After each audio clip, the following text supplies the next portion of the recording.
After a very good harvest, Minnesota farmers are now dealing with low prices and full grain bins. With exports being a major factor in prices, analysts are looking at where corn and soybeans are moving right now.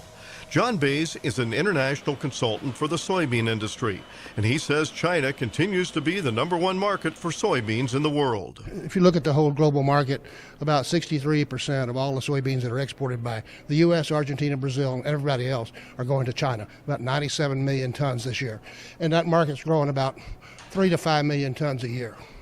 But the other markets that we're seeing fast growth is in Bangladesh, Pakistan, Southeast Asia, where we're really seeing good growth. With exports moving at a rapid pace, farmers are asking, why aren't prices higher?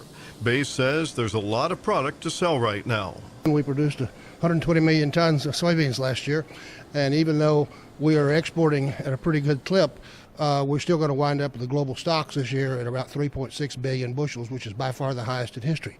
I mean, global demand's growing about 15 million tons a year, but the farmers here and around the world have been able to grow even more than that every year.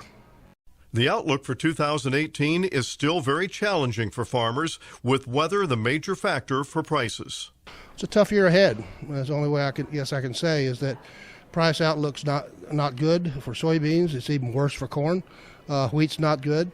What we have to have really is somewhere in the world some weather problems begin to develop where we can start to pull down stocks of all the major commodities and we see some price improvement.